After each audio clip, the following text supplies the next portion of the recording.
हमें तो दर्स देते हैं अपने गिरबानों में जाके।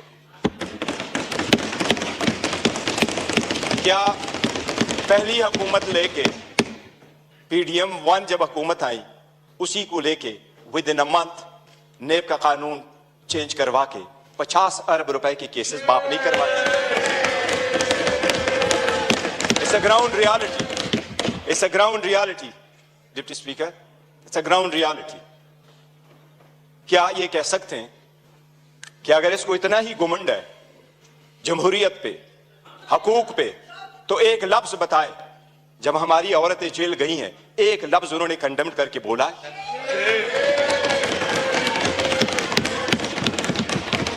एक हमारे लोगों को जब इलेक्शन के प्रोसेस से गोया, ये जो पीछे लोग आप देख रहे हैं 91, ये 91 नहीं थे, ये 91 वही है। दे वर टू बिग टू रिक, इसलिए नहीं छोड़ सके थे। ये तो हमें 30 भी नहीं दे रहे थे। प्रपोजरों को रोका, सिकंदरों को रोका, डॉक्यूमेंट्स छीने गए, कैसरा इलाही से उसका दुपट्टा छीना गया। इनको एक लफ्ज उस वक्त ये बोले, इन्हीं सर्कमस्टांसेस में इलेक्शन जीत करके हम आए हैं। स्पीकर साहब, ये कहां डिप्टी स्पीकर साहब, इनको जमहूरियत रास नहीं आती, इनको वो जमहूरियत पसंद होता है। शहबाज शरीफ साहब कैसे कहते रहे, ये एक दूसरे को मफादात की टक्कर में इकट्ठे होते हैं, इसलिए ये पावर शेयरिंग पर बिलीव करते हैं। इमरान अहमद खान नियाजी अवामी सियासत पे बिलीव करता है, पावर शेयरिंग पे नहीं करते। क्या शहबाज शरीफ ने मलक कयूम को फोन करके कन्विक्शन नहीं करवाई थी? कितने कितने अदब के साथ अभी कह रहे इकट्ठे बैठ के। आज इन्होंने सारे एक डाइनिंग टेबल पे बैठने वाले लोगों में इतने ओहदे नहीं बांटे। ये इमरान खान है, जिस वक्त आपके पास डेमोक्रेसी आएगी, जिसने मोरूसी सियासत को खत्म किया, मेरे जैसा वर्कर चेयरमैन PTI की हैसियत से इस वक्त खड़ा है। इस ईमान का pride of parliament Umar Khan साहब है। Pride of parliament Umar Khan, जिसके पास शायद ज्यादा वोट तो नहीं आए, he couldn't get most of the vote, but he was the candidate with most credibility, alhamdulillah। हमारा शेर मुल्तान को स्पीकर मुकर्रर किया, वो फर्जंदे मलकन को इमरान खान साहब ने डिप्टी स्पीकर मुकर्रर किया। इनसे पूछे कोई ओहदा किसी को और देंगे क्या? पीपल्स पार्टी में कोई भी और बंदा नहीं है सदारत के लिए कि जरदारी को आप देते हैं? योर ऑनर, डेमोक्रेसी ऐसी नहीं है। डेमोक्रेसी ऐसी नहीं है कि बकेंड के दरख्त लगाए और आड़ू की पौधे का फिर आप तस्वर रखे कि आड़ू मिलेंगे। ये बकेंड के दरख्त है, अवाम से इनके कोई उम्मीद नहीं है कि इनको आड़ू मिलेगा। योर ऑनर, हमें एहसास करना होगा ये जाती मुफादात में आते हैं। कितने फ्राइडली कह रहा है कि सबसे कम उम्र इनके तरफ है और सबसे बूढ़े भी इनके तरफ बैठे हैं। जमहूरियत में potential ability in talent matter करता है, जो आपको इस तरफ मिलेगा। यही रीजन है कि हम में से इमरान खान का कोई भाई बहन बांजा भतीजा इस वक्त नहीं बैठा, लेकिन हमें जान से अजीज है और हमारे 100 इनके 200 पे बारी है। यही वो डेमोक्रेसी थी mister deputy speaker.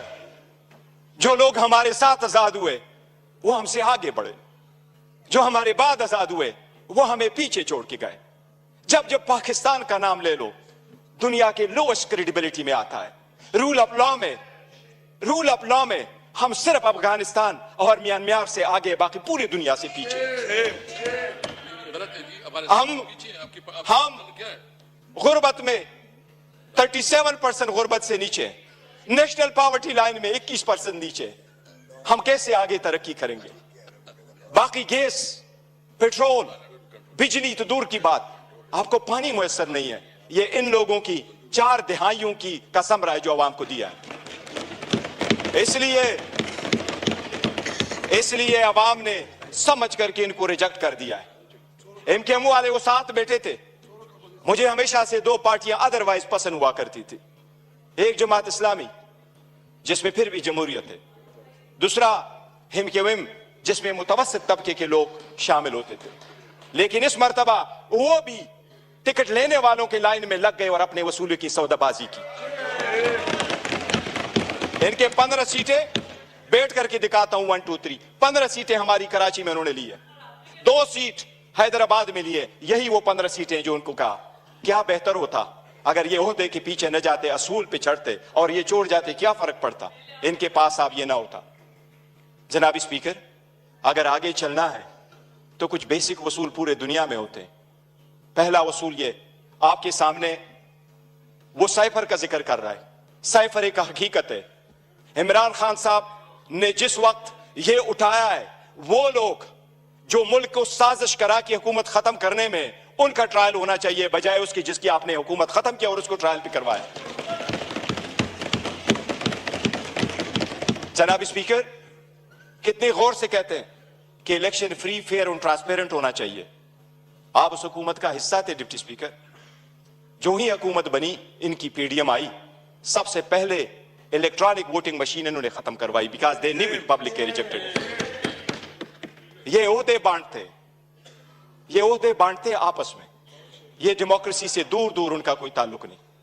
Speaker, deputy speaker, अगर हमने आगे जाना है, बढ़ना है, तो उसके मिनिमम कुछ वसूल होते हैं।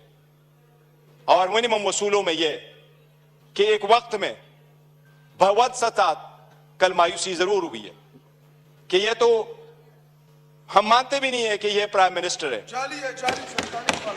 लेकिन फिर भी उस ऑफिस में निकलते हुए भी इसने हमारे वो औरतें बहनें जो जेलों में, उनकी रिलीज का कोई ऑर्डर नहीं किया था। इससे तो यूसुफ रजा गिलानी बेहतर था, जिसने पहले दौर में यह कह दिया था कि जज उसको मैं आजाद कराऊंगा। ये वही वाले लोग हैं जो उस तरफ चले गए। डिप्टी स्पीकर साहब, डेमोक्रेसी के वो उसूल जिसको लोग सुनहरी उसूल क्या कहा करते थे, ये लोग कुर्बान कर चुके। ये आकर के आपको दर्स देते कि हम डेमोक्रेटिक है। योराना, ये डेमोक्रेटिक नहीं है, ये मुफाद परस्त है। कोई शक नहीं। आपने नेब के कानून में तरमीम की, आपने अपने मुफादात की पॉलिसी की, सबसे बड़ी काबीना इसने बनवाई। इंडिया का मैं एक मिसाल देता हूं डिप्टी स्पीकर। 1971 में इंडिया की आबादी थी 54 करोड़, आज इंडिया की आबादी है 140 करोड़। 71 में इंडिया की लोकसभा की यानी नेशनल असेंबली की सीटें 528 थी, आज भी इंडिया में लोकसभा की सीटें 528 है। जो सीटें मुख्तस थी 54 करोड़ लोगों के लिए, इंडिया ने कहा हमने ओहदे नहीं बांटे, सीटें नहीं बांटी, हमने अपना पैसा बचाना है, आवाम का पैसा बचाना है। आज भी 140 करोड़ उसी सीटों पे बैठे।